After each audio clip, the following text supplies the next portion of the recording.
I don't think I've ever labored over my remarks as much as I did for today's event. First of all, I want to say to Gemma and to Joy and to Louise, it really is a great privilege. Where are you, Louise?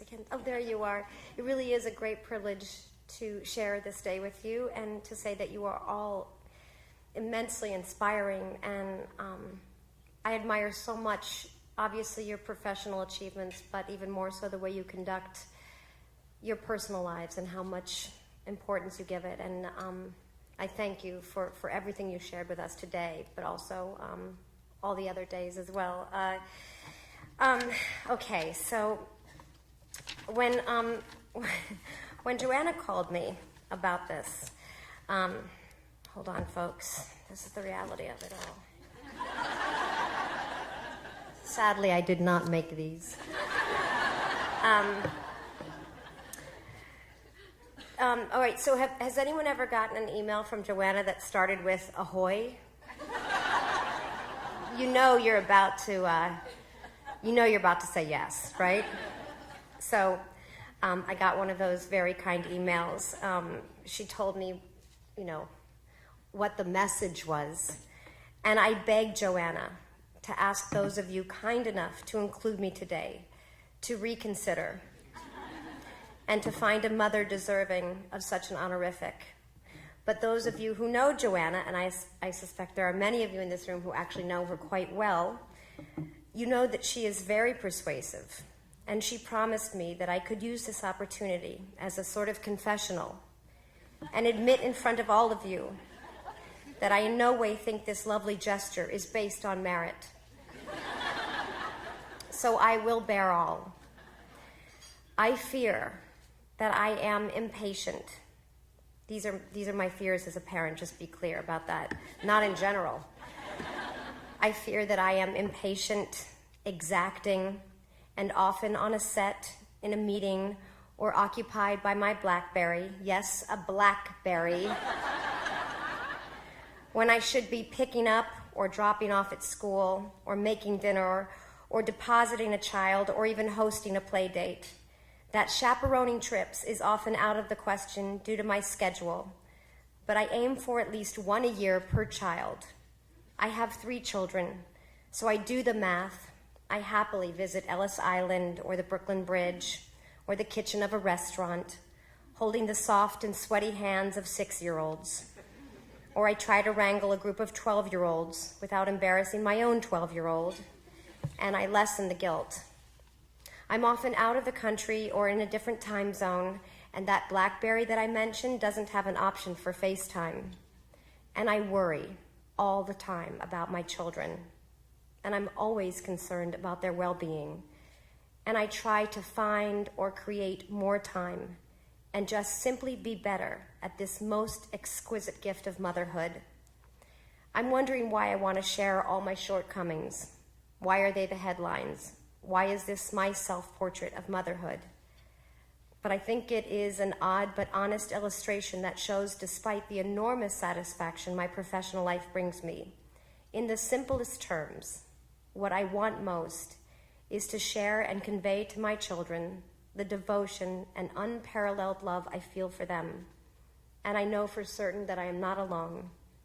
So when I began to ruminate about today and what I would say about this very kind gesture, I kept thinking of all the millions and millions and millions and millions of women, mothers, who don't have the support I have, who don't have the resources that allow for me to work with comfort and security outside the home, who from day to day don't have reliable child care, who live paycheck to paycheck, just like the young woman we saw in this movie earlier, and who maybe most importantly don't have the liberty I have to choose to work, never mind picking a job that excites them or challenges them.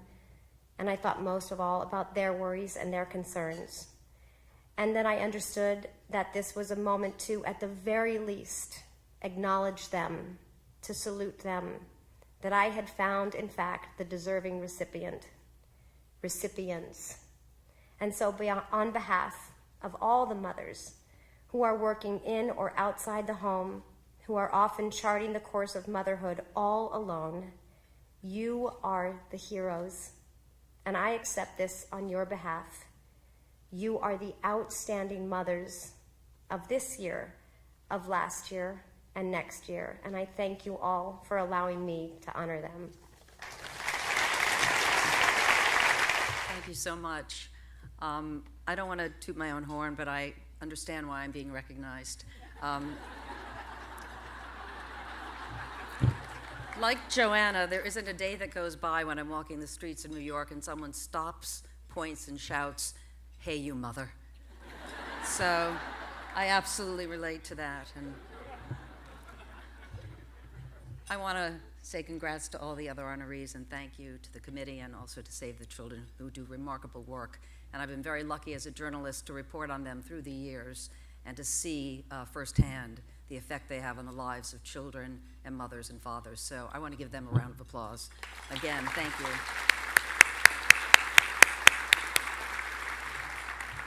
Today I'm thinking about a lot of things. First and foremost, my mom, who's passed away, Elsie. And back when my mom was having her 3 sons and her perfect daughter, she was, Mrs. Vieira, the housewife, wasn't even homemaker at that time. The good little housewife, I think is how they referred to her. What I didn't know, that she was really a feminist before feminism even existed in our vernacular. And I learned it the first time when I was receiving my first communion. I didn't know that she couldn't stand the Monsignor, that she believed in religion, but she couldn't stand the way the church treated women. So she appliqued onto my white communion dress, and it was important that it be white.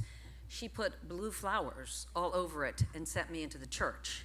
And I'll never forget the look on the Monsignor's face. It was, you could tell he wanted to explode, and there was my mother beaming, just so glad to get him. And what she did is she raised a rebel, somebody who would not suffer fools, a tough cookie who wanted to go out in the world and make something of herself. The funny thing is, when I graduated from college, the one thing I didn't want to be was my mother. I thought, I don't want to sit at home. That's not for me. I don't want to be looking out the window, waiting for my kids to come home. I want to go out and conquer the world. And then I fell in love with a man who was legally blind, so he thought I was good looking, which was great. And I realized, his name is Richard, can still spot huge breasts from a mile away, but he can't see. It's amazing. It's amazing. But anyway, I digress. I'm a little bitter. Anyway, I realized I wanted to have children, more than anything, with him. And after 4 miscarriages, we had Ben, our son, who was blonde. And it was a C-section. I'll never forget them bringing him through the delivery room, and I went, why are they bringing this child here? So it took time for my maternal instincts to kick in. When my husband said, I was a towhead too, it's okay, honey.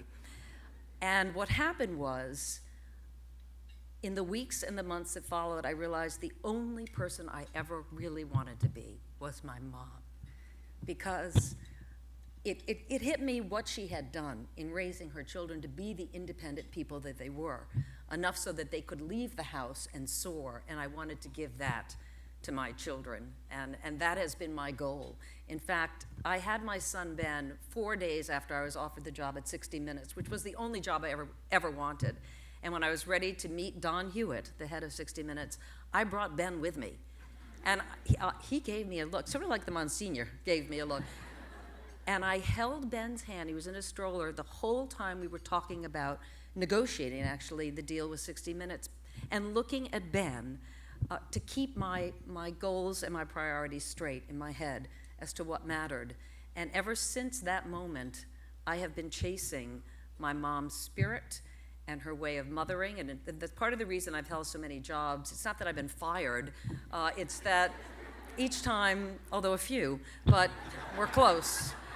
But each time a contract would come up, I would sit down and think about what are my priorities in life? And ultimately, my priorities have always been my husband and my kids. And I think that's sort of what it means to be a mom. And it's not that you don't work. I'm glad that I work, and I think my children have seen that life is not linear, that you go off path often, because you have to in order to live the life that you want to, and that's okay. I also have dropped the ball a lot with my children. I've lived perpetual guilt, that I'm going to screw them up.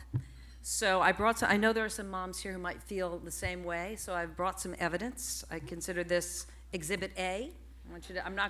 This is the real thing. This was a letter my son Gabe wrote to me in first grade. And I've kept it ever since, and every once in a while I'll pull it out and I'll cry. He had it's his school, it's Fieldston, he went to Fieldston, and so they had early American Day, and they had to dress up in costume, and I was at the View at the time, and I never got the note in the backpack. At least I'm sticking by that story. So I didn't put him in the stupid costume, and he was the only kid I know. Oh, make me feel bad. Make me feel bad. I know. He was the only child in that whole first grade who didn't have a costume on. And his wonderful teacher, they had a great theater program there. She dug out enough to dress him up. And she said, would you like to write a letter to Mom? Yeah, exactly. I paid thousands of dollars for her to say that. So this is the real letter. Dear Mom, I am sad you didn't come to my school. I cried very hard.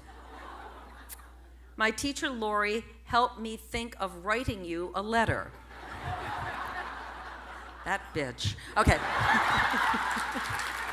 Okay. No, she was great. This was getting it out. It was important. Okay, it goes on. I had fun writing this letter. She helped me, I know. She helped me write this letter. I get it, Gabe. Do you like my letter? Question mark, question mark, question mark, question mark, question mark, question mark, question mark, question mark, question mark. And then he writes yes or no, and next to it, circle, S-E-R-C-O-O-L. Took me the longest time to figure out he meant C-I-R-C-L-E. Circle it. So I circled yes, and I took the letter from him, and I told him I was sorry, and I saved it. Obviously, I saved it. And I would cry. And this is not a joke about how I had hurt this little boy so badly and that he could forgive me. And he is now 23. He'll be 24 in August. So we were doing a story recently on my show about mother's guilt. And I said, well, I've got a good story to tell because I've kept this all these years because as moms you worry that you're gonna do that one thing that's gonna mess him up for life. So I said, but I gotta call Gabe. I'm not going to present this on the air to the 10 viewers that we have or whatever, without his permission. So I call him up. He's now a reporter, go Gabe, in Spokane, Washington. And I said, Gabe, honey, I'd love to read this letter that you wrote to me in first grade about me not getting you in the costume that you wanted. And he said, what letter? I said, you don't remember? He said, no. I said, I have been holding on to this for this many years. And he said, Mom, you're a great mom. And all kinds of things happen, but you've always been here for me and for Ben and for Lily, and so's Dad. And you've taught us. And you've taught us that life can be a little messy, but you've been consistently there. And then he said, as I was, and I started to cry a little bit again, and I said, thanks, Gabe. And he said, besides, Mom, that's not why you messed me up. And he hung up the phone. So all I can say, if you're struggling out there and worried that, you might be messing up, you probably aren't if you just love your children with all your heart and stay true to your family. I think you can't, I don't think you can mess up. I really don't. And now I'm waiting to be a grandmother, to which my daughter Lily said to me the other day, how do you know you aren't one already? This is what I raised. Thank you so much. Mindy, thank you very much for that beautiful introduction, and good afternoon, everyone. I'm honored to be here today and to be recognized by this committee and to be amongst so many amazing women. So to Jill and Mary and Brooke, congratulations to all of you and to all of the past honorees who are here today. I also want to thank my team from CBS This Morning who joins me over here. Look at all these powerful women producers who help produce our show.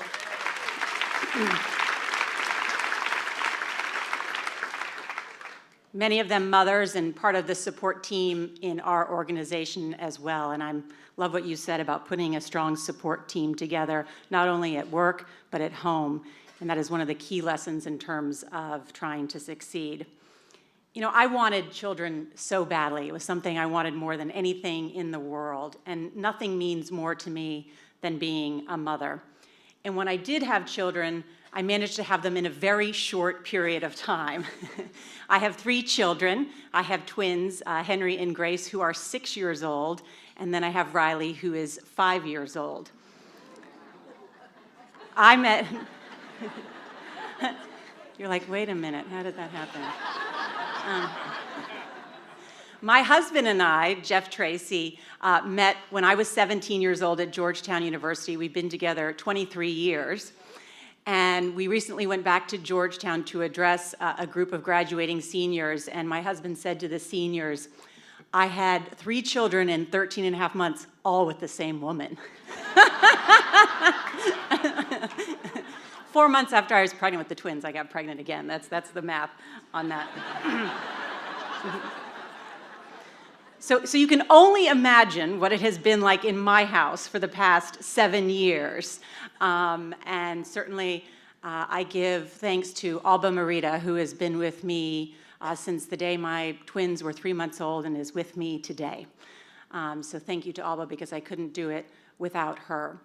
And I think it's only fitting, too, that now that my children are 7 and can bathe and feed themselves, that I'm now being honored as Mother of the Year.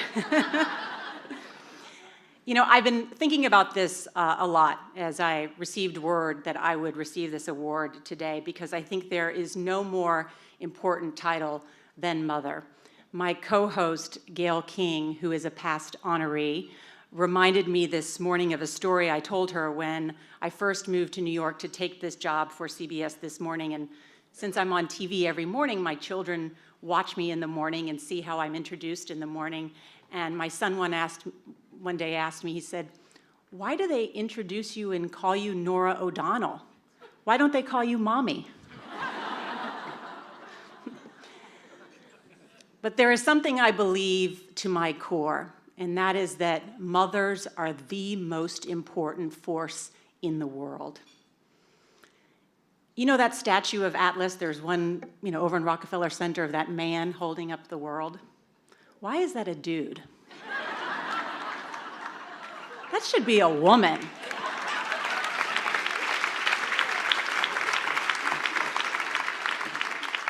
It should be a mother, because mothers hold up the world. Everything we owe to our mothers. One of my favorite Irish poets is Catherine Tynan, who wrote in her poem, Any Woman, that women are the pillars of our great society. She wrote, quote, I am the pillars of the house, the keystone of the arch am I. Take me away, and roof and wall would fall to ruin utterly. Doesn't that capture it well? Doesn't it feel like that sometimes, that you're the pillars of the house? I must say, too, there is nothing that amazes me more than the courage of mothers. My own mother grew up not far from here in Bayside, Queens, in a tiny little house. And my mom worked her way into medical school, where she met my father, even though her own parents had very little education. In fact, both my grandparents were off the boat from Northern Ireland. My grandmother, Mary Monaghan, was from Belfast, and she was the oldest of 9 kids, and she'd been working in a linen factory since the age of 12 years old. She felt like she was very lucky because she had a job in Northern Ireland. And she never made it past the 8th grade. And yet she knew that she had to leave Ireland for America. So at age 23, all by herself, she left Belfast and sailed on the SS California and arrived at Ellis Island in 1930. Well, my mother recently went to the National Archives in Washington, hearing that you could find these books of your ancestors and where they had signed in at Ellis Island. And sure enough, she found my grandmother's name signed there, her occupation, hemstitcher, with just $20 in her pocket. Then went on. Can you imagine being by yourself? at that age with $20? Well, she found a job at Creedmoor State Hospital as working 12-hour shifts and taking care of the mentally ill, and then raising 3 children on her own. And my mom said that growing up, they didn't have a lot of money, that there were many times they went to bed hungry, and yet my grandmother still managed to send boxes of canned ham back home to her 8 brothers and sisters. So, I don't feel deserving of this award at all, because to my grandmother and to my mother, for, as Catherine Tynan would say, for being the pillars of our house, this is for them. Thank you. Okay, I'm the actress, so I can only speak if I have words on a page.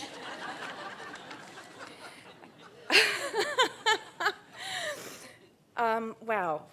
To be included among such inspiring, accomplished women, innovative women, is incredibly humbling. I can't think of a more memorable and beautiful way to commemorate this Mother's Day than to share this moment with my mother, who thankfully is here.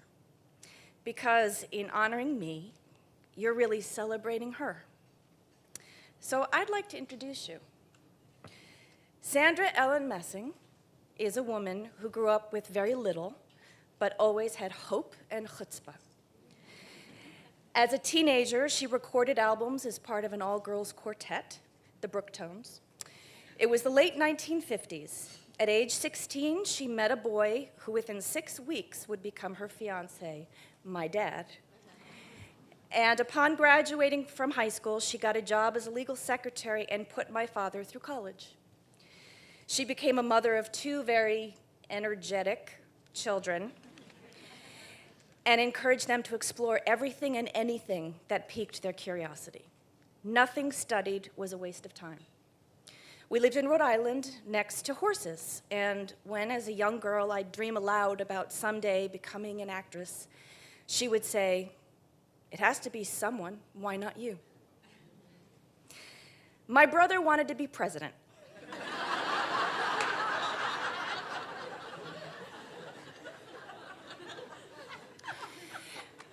Cut to my brother at age 19, running for state representative while a sophomore at Brown University. My mom hosted coffees and wept with him when he lost by 500 votes, but there were no regrets. Mom was a jack of all trades. She became a realtor for many years, then she became a mortgage broker, then a travel agent. When I would ask about her choices, she said, "You do what makes you happy. And if the day comes when it doesn't make you happy anymore, you find something that will. Life is short." She was a risk taker, a woman who believed in the power and value of passion. My brother and I knew she would lay down her life for us, but we also knew there was more to her life than us. She was driven to give back to the community, working tirelessly for the Jewish Federation. She believed the greatest gift you could give a child was education. And so this woman, who never got to go, proudly watched both her kids graduate from college and go on to earn master's degrees. She was generous, exuberant, reliable, and tireless. She was my first and remains my most potent role model. Many years ago, when I was an exhausted, overwhelmed new mother, working actress, and HIV advocate, I called her in tears, feeling paralyzed and inept, despairing over the impossibility of doing it all. She was calm and steady, and she told me, "You can't have it all, but I do believe you can have it all at different times. Prioritize and be kind to yourself." Those are the words that I reach for every morning as another wondrous day of juggling begins. Oh, to be a woman. Thank you, Mom. Thank you all. I was thinking about what does it mean to me to be a mother? And well, when I was pregnant with my daughter, I wanted to obviously create the safest and healthiest environment for her to thrive in. And when I realized that most mothers in the world don't have that opportunity because they can't afford the safest and the healthiest ingredients or products that have the best ingredients in them. I felt like I needed to do something about it. So my daughter inspired me to create The Honest Company. We're on a mission to educate, inspire, and innovate. So far, it's going really well. I've had another baby as well. I think being a mother is the only important thing to me in my life.